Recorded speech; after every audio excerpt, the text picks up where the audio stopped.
အားလုံးပဲမင်္ဂလာပါကျွန်တော်ရဲ့ channel ကနေဒီတစ်ဖန်ပြန်လည်ကြိုဆိုပါရစေ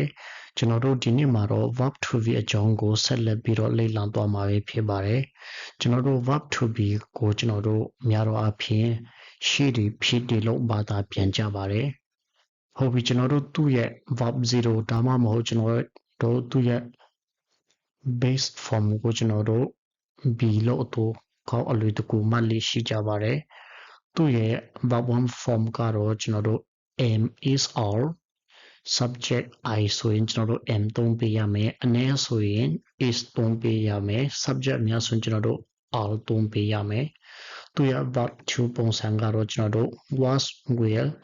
subject အနည်းဆိုရင် was subject အများဆိုရင်ကျွန်တော်တို့ will သုံးပေးရမယ်သူရဲ့ verb 3 ပုံစံကတော့ကျွန်တော်တို့ being ပဲဖြစ်ပါတယ်သူရဲ့ verb ing ပုံစံကတော့ကျွန်တော်တို့ being ပဲဖြစ်ပါတယ်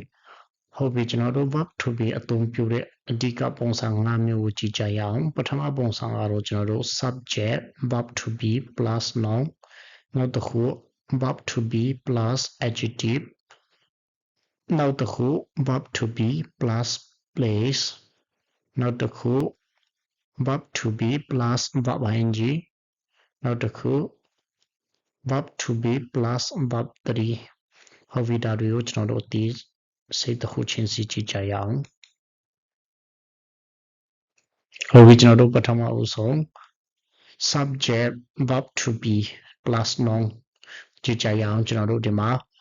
I am a student ကျွန်တော်ကျောင်းသားတစ်ယောက်ဖြစ်တယ်ကျွန်တော်တို့ဒီမှာ subject က I ဖြစ်ပြီးတော့ am ဆိုတာကျွန်တော်တို့ verb to be subject က I ဖြစ်တဲ့အတွက်ကျွန်တော်တို့ am သုံးပေးရတာဖြစ်ပါတယ် a student ဆိုတာကျွန်တော်တို့ noun ဖြစ်ပါတယ်နောက်တစ်ခု she is a teacher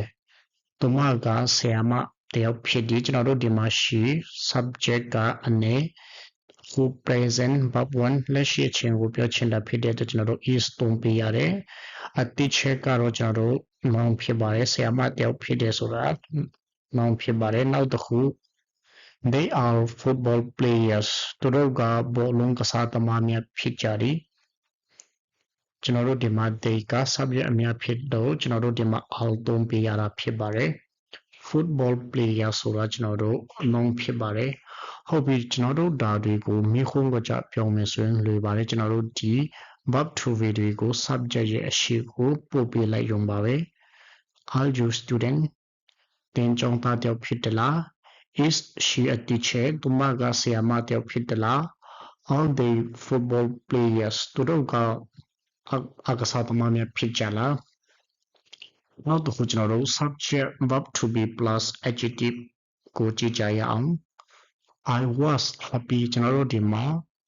I က subject was က verb to be ရဲ့ verb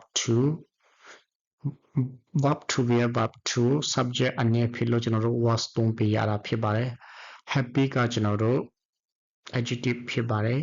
ကျွန်တော်ပျော်ရွှင်ခဲ့တယ်နောက်တစ်ခု the weather is hot ကျွန်တော်တို့ဒီမှာ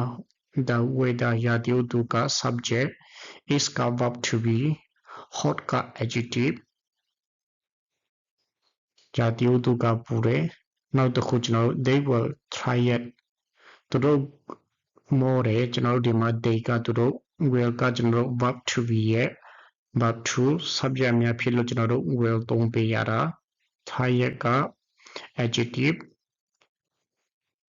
ကျွန်တော်တို့ဒါတွေကိုမိခုံကကြပြောင်းမယ်ဆိုရင်ကျွန်တော်တို့စောစောအတိုင်းပဲဒီ verb to be တွေကို subject ရဲ့အရှိကိုပို့ပေးလိုက်ရုံပါပဲ will you happy တင်ပြောခဲ့လား is the weather hot ရာသီဥတုပူလား were they tired သူတို့မောခဲ့လားနောက်တစ်ခုကျွန်တော်တို့ subject verb to be place အကြောင်းကိုကြည့်ကြရအောင်ဥပမာ I am at home ကျွန်တော်အိမ်မှာရှိတယ်ကျွန်တော်တို့ဒီမှာ subject am က verb to be at home ကကျွန်တော်တို့ place home ကကျွန်တော်တို့ place ကိုပြောတာဖြစ်ပါတယ်နောက်တစ်ခု she was in the classroom သူမအစာသင်ခန်းမှာရှိတယ် was က verb to be classroom က place the children are in the park ကလေးတွေကပန်းခြံထဲမှာရှိနေတယ်ကျွန်တော်တို့ဒါတွေကိုမိခုံပြောင်းမယ်ဆိုရင်စောစောအတိုင်းပဲ verb to be ကို subject ရှိကိုပို့ are you at home တဲ့အိမ်မှာရှိတယ်လား Was she in the classroom သူမစာသင်ခန်းမှာရှိခဲ့လား all the children in the park ကလေးတွေပန်းခြံထဲမှာရှိနေတာလားနောက်တစ်ခုကျွန်တော်တို့ subject verb to be plus verb ဝိုင်းကြီးအကြောင်းကိုကြည့်မယ် I'm reading a book ကျွန်တော်ဒီမှာ I am cast subject နဲ့ I ဖြစ်လို့ကျွန်တော်တို့ am သုံးပြရတယ် reading ကကျွန်တော်တို့ဒီမှာ verb ဝိုင်းကြီးကိုပြောခြင်းဖြစ်ပါတယ်နောက်တစ်ခု she is cooking dinner သူမ dinner ချက်နေတယ်နောက်တစ်ခု they are playing football သူတို့ဘောလုံးကစားနေတယ်ကျွန်တော်တို့ဝေခွန်ပြောင်းမယ်ဆိုရင်ကျွန်တော်တို့ဒီ verb to be ခါ subject ရှိပို့ပြလိုက်ရုံပါပဲ are you reading then စာဖတ်နေတာလား is she cooking dinner သူမညနေစာချက်နေတာလား are they playing football နောက်တစ်ခုကျွန်တော်တို့ subject verb to be plus verb 3ပုံစံကြည့်အောင်ကျွန်တော်ဒါကို passive form လို့ခေါ်ပါတယ် passive voice ပုံစံနဲ့ရေးတာဖြစ်ပါတယ် the door is open တခါတွေဖွင့်ခဲ့တယ်ဖွင့်ပြီးထားခဲ့တယ် the rooms are clean every day English is spoken in many countries